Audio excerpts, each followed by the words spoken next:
नमस्कार and welcome back. Jaishankar जी 10 दिन के दौरे पे जा रहे हैं और दुनिया को दौरा पड़ना शुरू हो गया। 60 साल पुरानी एक ब्लंडर है जिसे वो रिवर्स करने जा रहे हैं। एक ट्रैप जिसे सेट किया गया है मिडिल ईस्ट में, न्यूयॉर्क में और यूरोप के अंदर, और एक अल्टीमेटम है जिसे डिलीवर करना है अमेरिका को, ब्रसल्स को, कि अब आपको हमें सीरियसली लेना पड़ेगा, हमें कुर्सी देनी पड़ेगी। दोस्तों, अगर कुर्सी नहीं मिली, हमने वो भी प्लान कर लिया कि ग्लोबल साउथ हमारे पास है, हम नया यूनाइटेड नेशंस भी बना सकते हैं।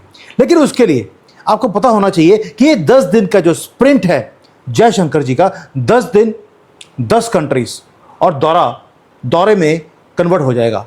ग्लोबल मीडिया मिस कर रही है कि रियल स्टोरी क्या है। हमें बोला जा रहा है कि डिप्लोमेटिकली ये तो मीटिंग्स होती रहती हैं, लेकिन अगर देखें आप कि 3 सेपरेट प्लेसेस पे जो मीटिंग्स हो रही हैं, ये रूटीन डिप्लोमेटिक विजिट्स वो नहीं है। ये कंप्लीटली ब्लाइंड किया जा रहा है आपको कि जयशंकर जी कर क्या रहे हैं। Synchronized ruthless geopolitical master stroke है जो जयशंकर जी ने प्लान कर लिया।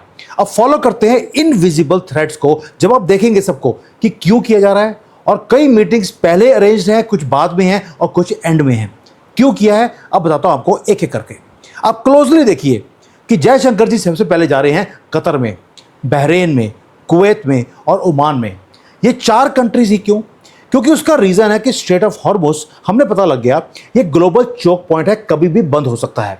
ईरान आप प्रेडिक्ट नहीं कर सकते, एक अनप्रेडिक्टेबल कंट्री है। वहां पर जिहादियों ने ऑलरेडी कहर मचा के रखा हुआ है। ये इंसान नहीं बन सकते, ये जानवर हैं, ये हमें पता लग गया। अब रेड सी में आग लगी है, ग्लोबल सप्लाई चेन्स कभी भी चोक हो सकते हैं और अंडर इंटेंस प्रेशर है। अब भारत कर क्या रहा है? भारत ने एग्रेसिवली अपनी जो एनर्जी का बैकग्राउंड है या बैकयार्ड है उसे सिक्योर करना शुरू कर दिया। हम क्या कर रहे हैं? हम ना तो कोई गुडविल टूर कर रहे हैं, ना पोलाइटनेस है, स्ट्रिक्ट सर्वाइवल प्रोटोकॉल है, सामने वाला का भी और हमारा भी। आपको याद है कतर के अंदर हमारे जो रिलेशंस है कुछ ज़्यादा अच्छे नहीं थे। हमारे 8 नेवी के जो वेटरन्स हैं उनको पकड़ा गया, ये तो रा के एजेंट हैं, उनको फांसी की सज़ा दी थी कतर में। लेकिन मोदी जी ने एक फ़ोन किया और कतर ने सबको छोड़ दिया और वो सारे घर अपने वापस आ चुके हैं। अब उसके बाद क्लोज डोर्स के बीच में बैठकर मोदी जी ने कई बार मीटिंग्स करी, कभी कतर का अमीर वहाँ पे भारत में आया, कभी मोदी जी वहाँ गए। अब जयशंकर जी जा रहे हैं क्योंकि बहुत बड़ा जो मनी है उसने मूव करना शुरू कर दिया था। मैंने आपको कई बार बोला है मैं फॉलो द मनी करता हूँ, अगर आप करेंगे आपको ये सारी चीज़ें पता लगेंगी। हमने किया क्या? हमने $78 बिलियन का LNG का डील किया कतर के साथ। वो कंट्री जो हमेशा जिहादियों के साथ खड़ी होती है, हमने उसको अपने पाले में किया। जब से हमने $78 बिलियन का गैस का डील किया है, तब से आपने देखा कि यहाँ पे जो मदरसे हैं, गंदी गंदी मस्जिदें हैं, उनको जो पैसे आते थे कतर से वो आने बंद हो गए। हमने उसके बाद जो यहाँ पर जितने भी NGOs हैं जहाँ पर ये पैसे जिहाद को करने के लिए दिए जाते थे, वो सारे भिखारी हो गए। लॉन्ग टर्म एनर्जी सिक्योरिटी के साथ साथ आपने भारत के अंदर इंटरनल सिचुएशन को भी आपने फर्मली लॉक कर लिया। ये तो हो गया कतर, ये पहला है। अब आते हैं कतर के ऊपर दोबारा से। अब रिसेंटली हमने काम और किया, कतर से गैस लिया, साथ में जो क्रिटिकल मिलिट्री एक्सेस है वो हमने कर लिया पोर्ट ऑफ दुक्कम में। ये किया हमने ओमान में। कतर को पाले में करने के बाद ओमान चले गए और हमारी जो वॉरशिप्स हैं वो पार्क्ड हैं पर्शियन गल्फ के अंदर। हम आजकल सिर्फ ऑयल नहीं खरीद रहे, हम एक्टिवली गार्ड भी कर रहे हैं उस सी लेन्स को। हमारी खुद की नेवी वो वहाँ बैठी है। कंप्लीटली जो पूरा का पूरा रीजनल पावर डायनामिक्स है उसको फ्लिप करके हमने रख दिया है। गल्फ को हमने क्या किया? उनको चाहिए मिलिट्री अम्ब्रेला ईरान से बचने के लिए, हमने उनको दे दिया उस ऑयल और गैस के बदले में। और स्ट्रेट ऑफ हॉर्मुज़ को, रेड सी को हमने बाईपास भी कर लिया। दोस्तों, हमें 2 चीज़ें चाहिए थी। एक चाहिए था ऑयल, दूसरा इनके पास ऑयल मनी पड़ा है जो इनको इन्वेस्ट करना है मिडिल ईस्ट के कंट्रीज़ को। हमें मैसिव सॉवरेन कैपिटल फंड्स की हमें ज़रूरत थी। इसलिए जो मिडिल ईस्ट का जो वेल्थ फंड्स हैं वो आज फ्लड कर रहे हैं भारत के इंडियन इंफ्रास्ट्रक्चर प्रोजेक्ट्स के अंदर। 25 साल 30 साल लंबे ये इन्वेस्टमेंट्स हैं जहां पर हम इनको 10-12% का रिटर्न हम इस फंड्स वालों को दे रहे हैं। साथ में हमने रुपी और दरम का जो ट्रेड का मैकेनिज्म है उसे अलाइव कर लिया, यानी कि हमने लोकल करेंसीज में काम करना शुरू कर दिया है। जयशंकर जी इसीलिए वहां पे जा रहे हैं ताकि डी-डॉलराइजेशन का काम तेजी से नहीं, तेजी से भी होगा और क्वाइटली होगा। तभी बोला आपको जयशंकर जी दौरे पे जा रहे हैं और उनको दौरे पड़ने शुरू हो गए। अब वेस्ट जो है वो वॉच कर रहा है जयशंकर जी क्यों कर रहे हैं ये चीज़। उसका रीज़न बताता हूं आपको। मैंने शुरू में बताया था एक गलती है 60 साल पुरानी, उसको ठीक करने जा रहे हैं। और एग्जैक्टली 60 साल पहले 1966 में जो गल्फ है वहाँ पर जो सेटलमेंट था ट्रेड का या ऑयल का, वो इंडियन रुपी में होता था। कुवैत, बहरीन, कतर ये रिलाई करते थे heavily on our currency. Even कि यूएई के अंदर, दुबई के अंदर रुपया चलता था। लेकिन जो हमारी कांग्रेस की गंदी सी सरकार थी, उन्होंने एक चेंज किया, उन्होंने रुपया का चलना बंद कर दिया। अब लहड़ू तो लहड़ू है, आपको मालूम है, गोरों ने उसको कान में कुछ बोला और ये किसी ना किसी गोरी के चक्कर में इन्होंने रुपया का सत्यानाश कर दिया। और जो हमारा ग्रिप था, फाइनेंशियल ग्रिप, ये पूरे के पूरे मिडिल ईस्ट के ऊपर वो खत्म हो गया। आज जयशंकर जी क्वाइटली उसी हिस्टोरिकल ब्लंडर को रिवर्स करने के लिए वहां जा रहे हैं। हम क्या पुश कर रहे हैं? हम पुश कर रहे हैं वही 1966 वाला रुपी सेटलमेंट इन मिडिल ईस्ट, ताकि हमारा रुपया इन कंट्रीज में चलना शुरू हो जाए। यानी कि हम अपना इन्फ्लुएंस, जैसे कि बोलते हैं ना, सिक्का जिसका चलता है उसी की हुकूमत होती है, हम वो वाला काम दोबारा से कर रहे हैं। लेकिन इस बार पुराने टाइम में क्या होता था, ये इनके पास सिर्फ तेल था, पैसे नहीं थे, तो हमारा पैसा ये यूज करते थे। आज म्यूचुअल ट्रेड के ऊपर हम काम कर रहे हैं। इनको मिलिट्री स्ट्रेंथ चाहिए, हम दे रहे हैं। हमें तेल चाहिए और सॉवरेन फंड चाहिए, हमें वो भी मिल रहा है। दोनों की बिल्कुल बल्ले बल्ले। ना दोस्तों, ये जो एक्सप्लॉयटेशन का काम था ब्रिटिशर्स का, वो खत्म हो गया। अब म्यूचुअल ट्रस्ट और म्यूचुअल ट्रेड के ऊपर हम बात करते हैं। अब जो एक वो है ईरान है। अब देखिए ईरान के साथ हमने क्या किया। हमने अगर कतर और ओमान के साथ काम किया, जिनका 36 का आंकड़ा ईरान के साथ है, हमने ईरान के साथ 10 साल का चाहबार पोर्ट का एग्रीमेंट साइन कर लिया। अब चाहबार एक तरफ, दूसरा है दुक्कम। अगर आप मैप के ऊपर देखेंगे, दोनों ऑपोजिट साइड के ऊपर है स्ट्रेट ऑफ हॉर्मुज के। यानी कि भारत स्ट्रेटेजिकली अपने फुटप्रिंट्स को स्ट्रेट ऑफ हॉर्मुज के दोनों साइड पे हमने अपने फुटप्रिंट्स क्रिएट कर लिए, जहां पर हमारी नेवी खड़ी है, प्लस ट्रेड रूट हमारा सिक्योर हो गया। लिटरली हम मॉनिटर कर रहे हैं एक एक टैंकर को जो उस गल्फ ऑफ ये जो है उसमें से निकल रहा है। मैसिव नेवल चेस मूव है, जिसको पूरा करने के लिए जयशंकर जी वहां जा रहे हैं। ये तो हो गया मिडल ईस्ट का। अब इसके ऊपर आते हैं, अगला ट्रिप जो है इसका कॉन्टिन्यूस है। फास्ट फॉरवर्ड कीजिए, जुलाई 13 जयशंकर जी लैंड करेंगे न्यूयॉर्क में, और वहां पर एक ही एजेंडा है, यूनाइटेड नेशंस सिक्योरिटी काउंसिल। वहां पर भारत लॉन्च कर रहा है अपनी बिड को, क्योंकि जो 2028 और 29 की जो टर्म है, वहां पर हमारी सीट मिलेगी हमें यूनाइटेड नेशंस के अंदर। ये तो सरफेस की गेम है, फर्क नहीं पड़ता, लेकिन हम वहां पे जा रहे हैं। टारगेट है परमानेंट वीटो वाली seat. United Nations fundamentally broken institution है, ये हमको मालूम है। एक they have failed everywhere. Ukraine का वॉर हुआ, कुछ नहीं कर पाए। गाजा में बाजा बज गया, कुछ नहीं कर पाए। अब ग्लोबल साउथ फ्यूरियस है, हमारा बात क्या, क्योंकि जितने भी कंट्रीज हैं जिसके पास परमानेंट सीट है यूनाइटेड नेशंस में, वो सारे नॉर्थ की सीट्स हैं। साउथ का एक भी कंट्री की रिप्रेजेंटेशन वहां पे नहीं है। इसलिए भारत अब स्टेप इन कर रहा है कि भाई आप सबकी अनडिस्प्यूटेड वॉइस ग्लोबल साउथ की वो हम बनेंगे। दोस्तों याद होगा आपको, 20 साल पहले 2005 में हमने एक G4 नेशंस बनाया था। ये उस टाइम है जब हमारे वाजपेयी जी की सरकार थी। हमने बड़ा एग्रेसिवली परमानेंट यूनाइटेड नेशंस की सीट के लिए जापान, जर्मनी, ब्राज़ील और भारत, ये G4 कंट्रीज ने एक ब्लॉक बनाया कि हमें अब अपनी वॉइस वहाँ पर रेस करवानी है। लेकिन जो एस्टेब्लिश्ड ये 5 कंट्रीज हैं जिनके पास वीटो पावर है, वो पैनिक कर गए। उन्होंने भी एक कॉफ़ी क्लब बना लिया और उन्होंने ग्रुप बनाया कि किस तरह से हमें हमारे प्लान को सैबोटाज करना है।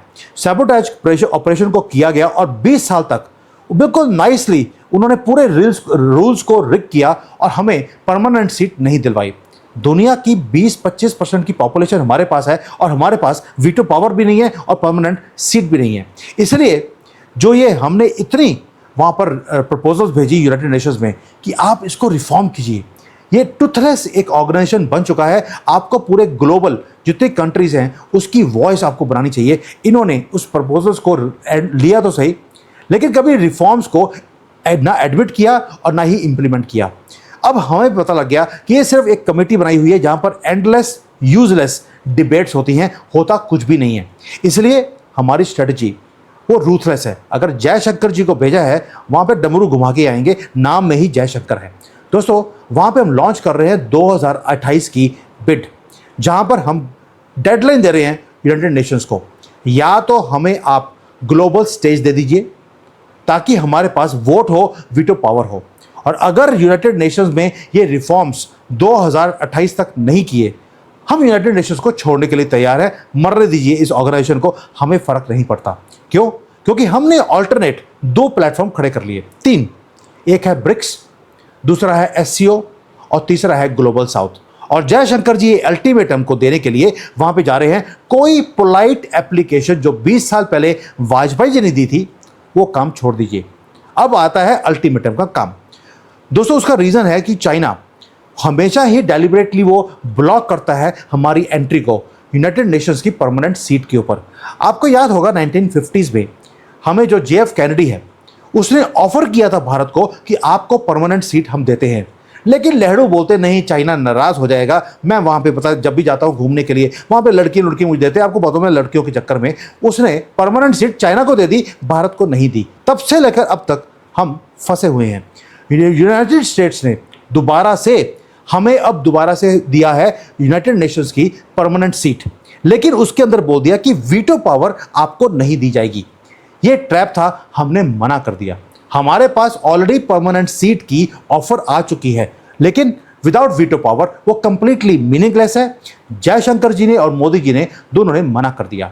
ये वो VIP सीट है या टिकट है जिसके पास पावर ही नहीं है, इसलिए why should we take it. इसलिए अब वीटो पावर के बिना 2028 में अगर सीट नहीं मिला, we are going to move out. ये तो हो गया जो हम वहाँ पे परमिशन नहीं मांग रहे, उनको बोल रहे हैं टेबल हमने भी क्रिएट कर लिए 3 जो मैंने बताया आपको। इसलिए आपको अनडिनाइबल लीवरेज यूज करनी पड़ेगी, जिसके लिए जयशंकर जी वहाँ पे जा रहे हैं। कैलकुलेटेड टाइमिंग है, क्योंकि जयशंकर जी पहले गल्फ में जा रहे हैं। गल्फ में जाकर अपनी energy security, alternate trade routes और अपनी नेवी को बैठाकर उसके बाद जा रहे हैं न्यूयॉर्क में। क्यों? ताकि उनको दिखाया जाए कि मेरे पीछे पूरा अरब वर्ल्ड मेरे साथ है। कल इजराइल ने इंफॉर्मेशन दे दिया, या एक स्टेटमेंट दे दिया, जब अमेरिका ने बोला इजराइल के पास कोई कंट्री नहीं है, हमारे पास तो पाकिस्तान भी है। ये JD वेंस बोल रहा है, I feel more comfortable with Pakistan than my wife. ये हालत है JD वेंस की। तो इजराइल ने बोल दिया हमारे पास भारत है, पंगे मत लेना। इसको बोलते हैं दबदबा। जब ऐसी डिप्लोमेटिक लैंग्वेज लेकर आप जाते हैं यूनाइटेड नेशंस के अंदर, जहां पे 50 से ज़्यादा पावरफुल कंट्रीज आपके पीछे हों, आपको इग्नोर नहीं कर सकते। इसलिए हम क्या बोल रहे हैं, either give a permanent seat to us or United Nations becomes irrelevant. ये है हॉस्टाइल टेक ओवर ट्रैप। उन्होंने सेट किया, हमने भी सेट कर लिया। अब इस पजल को अगर आपको ठीक करना है, ये सारा कुछ जो बताया आपको, पहले मिडिल ईस्ट, उसके बाद UN यूनाइटेड नेशंस, उसके बाद जयशंकर जी जा रहे हैं एक और कंट्री, वो है यूरोप में। जुलाई 13 के बाद आता है जुलाई 14, जयशंकर जी लैंड करेंगे ब्रसल्स के अंदर।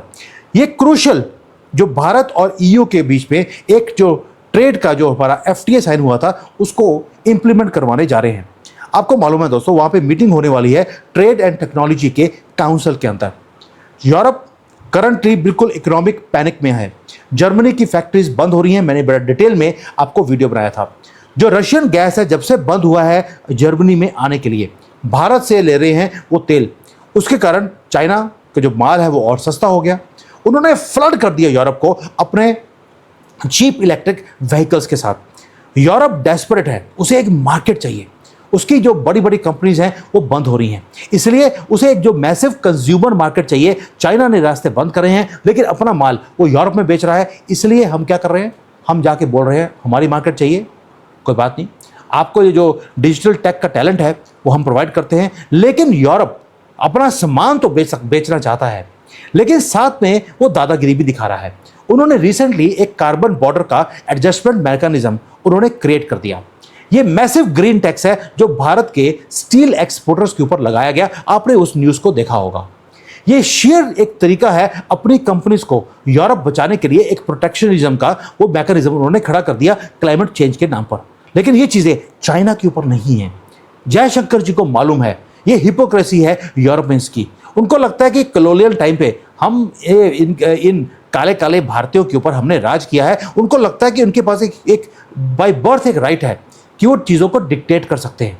लेकिन Jaishankar ji knows how to handle this hypocrisy. इसलिए हम वहाँ पे जाके वी आर नॉट बेगिंग कि हमें कोई एग्जाम्पशंस दे दीजिए जैसे बाकी कंट्रीज करती हैं। हम ले रहे हैं आईमैक को लेकर। हमने आईमैक, आपको याद है, India middle east European corridor, हम लेके जा रहे हैं उसको, क्योंकि गाजा कॉन्फ्लिक्ट के बाद इस आईमैक के प्रोजेक्ट को रोक दिया गया। हम क्या कर रहे हैं, हम अपनी इकोनॉमी, अपने मार्केट साइज प्लस आईमैक हम दिखा रहे हैं उनको। अगर आपको माल बेचना है आईमैक को पूरा करना पड़ेगा। और आपको मालूम है कि जो गुड्स है वो आईमैक से फ्रीली भारत में आएंगी भी और यहाँ से जाएगी भी थ्रू गल्फ, जहाँ पे जयशंकर जी सबसे पहले मीटिंग करने गए हैं। भारत से, मुंबई से शिप निकलेगी कतर में या ओमान में, वहाँ से बाय रेल वो निकल के जाएगा टिल इजराइल, और इजराइल से यूरोप। जो आज टाइम लगता है 21 दिन का एक माल को यूरोप पहुँचने के लिए, वो 5-6 दिन में पहुँच जाएगा थ्रू रेलवे लाइन। ये इतना बढ़िया प्रोग्राम है जहाँ पर हम पूरे के पूरे रेड सी को, स्ट्रेट ऑफ हॉर्मुज को हम बाईपास करेंगे। ये डायरेक्टली बाईपास करेगा चाइना का बेल्ट एंड रोड इनिशिएटिव को। इसलिए यूरोप अगर इस फिजिकली इस अपने माल को ट्रांसफर करना चाहता है भारत को, वो भारत के बिना वो नहीं कर सकता, क्योंकि आईमैक के बिना वो ये काम नहीं कर सकते। इसलिए भारत इस लीवरेज को यूज कर रहा है यूरोप में बैठकर। इसको बोलते हैं चेकमेट मूव, और जयशंकर जी माहिर हैं इस कामों को करने के लिए। दोस्तों, अब आखिरी एक पॉइंट है जो आपको समझाना है, वो है फ्री ट्रेड एग्रीमेंट का। भारत और यूरोप नेगोशिएट कर रहे हैं 2007 से। 19 ईयर्स एंडलेस ब्यूरोक्रेटिक डिलेज रही, एग्रीमेंट साइन नहीं हुआ। यूरोप को एक्सेस चाहिए भारत के अंदर 2 इंडस्ट्रीज के अंदर, वो है डेयरी प्रोडक्ट्स। दुनिया का 31% डेयरी यानी कि दूध और दूध के प्रोडक्ट्स भारत अकेला बनाता है। लेकिन यूरोप चाहता है कि इनके जो केमिकल्स भरे, जो इंजेक्शन दिए हुए हैं गांव को, वो वाले सारे के सारे प्रोडक्ट्स भारत में आए। दूसरा है ऑटोमोबाइल का सेक्टर। भारत ने एक ही काम बोला, we know why you want to come, क्योंकि जो हमारा फार्मर है और हमारा कार मेकर्स हैं, दोनों को क्रश करना चाहता है यूरोप, ताकि उनके कंट्रोल में पूरी की पूरी इंडस्ट्री उनके हाथ में आ जाए। भारत ने फर्मली बोला वेरी बिग नो, यानी कि टॉक्स कोलैप्स होती हैं, होने दीजिए। लेकिन आज की डेट में हमने ऑलरेडी एफटीए साइन कर लिया। यूरोप को नीचे झुकना पड़ा, क्योंकि यूक्रेन वॉर के बाद उनको मालूम था कि इनका सर्वाइवल अब मुश्किल है। इसलिए ब्रसल्स वो डेस्परेट है, वो डाइवर्सिफाई करना चाहते हैं चाइना से। इसलिए वर्ड यूज किया गया डी रिस्किंग, और डी रिस्किंग को हमने यूज किया लीवरेज की तरह। लेकिन रास्ते में एक ही प्रॉब्लम है, वो है टेक्नोलॉजी काउंसिल। अब टेक्नोलॉजी काउंसिल जो है यूरोप का, वो कंट्रोल करता है artificial intelligence, semiconductors, quantum computing, और हम वहाँ पे जा रहे हैं इस पूरे फ्रेमवर्क को इंटीग्रेट करने के लिए भारत के साथ। उनके पास टेक्नोलॉजी है, लेकिन लोग काम करने वाले नहीं हैं। भारत के पास रॉ इंजीनियरिंग टैलेंट है, और बिना इंडियन इंजीनियर्स के यूरोप ये जो रेस है उसको लूज कर जाएगा। इसलिए हम लीवरेज बना रहे हैं, अपने लोगों को बेचेंगे वहाँ पर कि ये आपको इंजीनियर चाहिए, आप ले लीजिए। आप उसके बदले में जो कार्बन का टैक्स लगा रहे हैं, इसको आपको खत्म करना पड़ेगा। दैट मीन्स आपकी टेक्नोलॉजी, हमारे इंजीनियर्स और दुनिया के ऊपर कब्जा। ये है ब्रूटल ट्रांजैक्शन जो लेके जा रहे हैं जयशंकर जी वहाँ पे जाकर। अब कनेक्ट कीजिए डॉट्स को, कर क्या रहे हैं। पहले है कतर, ओमान, ये कंट्रीज में जाकर हम एनर्जी सिक्योरिटी को हम सेव कर रहे हैं। जो ट्रांजिट सिक्योरिटी है, हमने पोर्ट्स को अपने कब्जे में किया, नेवी को वहाँ बिठाने वाले हैं। न्यूयॉर्क में जाकर ग्लोबल जियोपॉलिटिकल जो मैंडेट है, हम उसको क्रिएट कर रहे हैं कि हमें परमानेंट चीज चाहिए, वरना बाहर। ब्रसल्स में, यूरोप में बैठकर जो नेसेसरी मनी है, जो एडवांस टेक्नोलॉजीज हैं, वो लेकर आ रहे हैं, प्लस अपने टैलेंट को उनको बेच रहे हैं। आपको याद होगा जापान की जो प्रधानमंत्री अभी भारत में आई थी, ताकाइची से भी हमने यही काम किया कि आपको टैलेंट चाहिए, आपको इंजीनियर्स हम देते हैं, आपकी फैक्ट्रीज हमारे इंजीनियर्स चलाएंगे, और उसके बदले में कुछ फैसिलिटीज भारत में भी लगाई जाएंगी। 10 दिन परफेक्ट एक रूट बनाया है जयशंकर ने। अगर आप सबको टाई अप करेंगे ऑल टुगेदर, आपको समझ आएगा कि हम कौन सा मास्टर स्ट्रोक प्लान करके वहां पहुंच रहे हैं। वेस्टर्न मेडिसिन मीडिया वो बोल रही है ये तो डिप्लोमेटिक एक विजिट्स है। आप अगर क्लोजली वॉच करेंगे कि अब हमारे ऊपर काम क्या होगा, हमारे ऊपर ह्यूमन राइट्स के लेक्चर दिए जाएंगे, क्लाइमेट के गोल्स के ऊपर बातें की जाएंगी, भारत में मुसलमान बड़ा दबाया हुआ है, 10 साल से इनके पास कोई भी, जैसे इनके पास गंदी गंदी मस्जिदें इलीगली बना ली, हमने तोड़ दी, लड़कियों को उठा के लेके आते हमने इनको फांसी दे दी। अब ये कामों के ऊपर ह्यूमन राइट्स के लेक्चर आपको दिए जाएंगे। क्यों? क्योंकि आप अब एसर्ट कर रहे हैं अपनी पावर को दुनिया के अंदर। इसको बोलते हैं लीडिंग पावर बनाने के लिए आपको पंगा लेना पड़ेगा, और मोदी जी पंगा लेने में माहिर हैं, तभी जयशंकर को आगे रखा है। दोस्तों, रूल्स को रीराइट किया जा रहा है मल्टीपोलर वर्ल्ड की तरफ। आप अभी नोट कीजिए, जो ये दुक्कम पोर्ट है ओमान के अंदर, जो ये कार्बन टैक्स की नेगोशिएशंस हैं यूरोप के अंदर, यूनाइटेड नेशंस की परमानेंट सीट की जो गुहार हम लगा रहे हैं, आइदर वी गेट इट और वी आर आउट। इसको बोलते हैं ग्लोबल चेंज को, ग्लोबल गेम को चेंज करना, और चेंज करना पड़ेगा फॉर एवर। ये नहीं कि 5 साल के बाद मोदी जी ने अगर बाई चांस गलती से ना रहे तो कोई और आया और सब कुछ रिवर्स हो जाएगा, जैसे 1966 में कांग्रेस ने हमारा सिक्का चलता था दुनिया में, उसको बंद कर दिया। सो प्लीज पे अटेंशन कि ये 10 दिन का जो स्प्रिंट है इसके अंदर क्या कुछ होगा। और जब एंड प्लीज एक ही रिक्वेस्ट है, प्लीज डोंट ब्लिंक, क्योंकि अगली बार आपने ब्लिंक किया, हो सकता है कि आप देखें कि भारत के पास परमानेंट सीट आ गया विद वीटो पावर, और जो दुनिया है वो बहुत तेजी से मूव कर रही है। Thank you. जय हिंद।